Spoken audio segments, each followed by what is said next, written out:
sudah terbitkan surat edaran pengaturan. Kita tidak melarang masjid, musola menggunakan toa, tidak. Silahkan, karena kita tahu itu bagian dari syiar agama Islam, ya. Tetapi ini harus diatur tentu saja.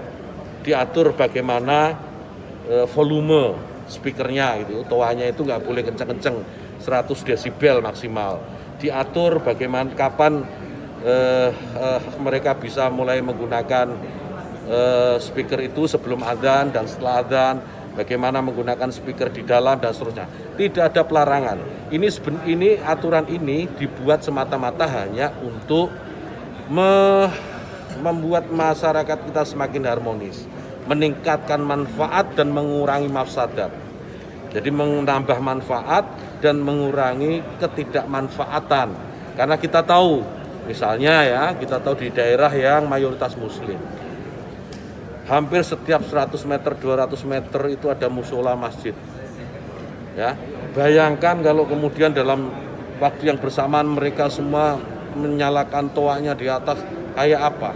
Itu bukan lagi syiar, tapi menjadi gangguan buat sekitarnya.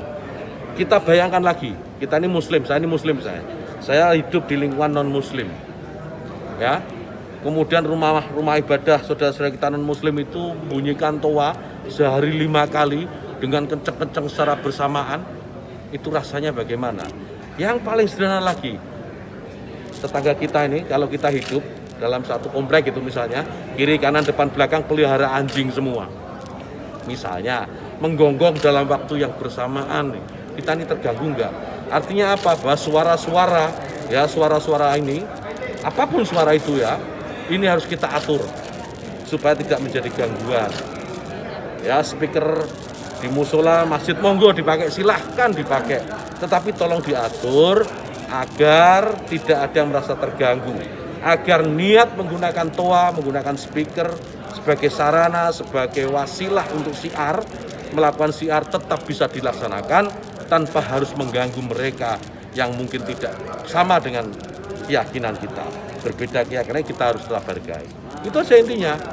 Jadi saya kira dukungan juga banyak atas ini, karena di alam bawah sadar kita kan pasti mengakui itu. Kawan-kawan wartawan ini juga pasti merasakan itu, bagaimana kalau suara itu tidak diatur pasti mengganggu. Truk itu kalau banyak di sekitar kita diam di satu tempat,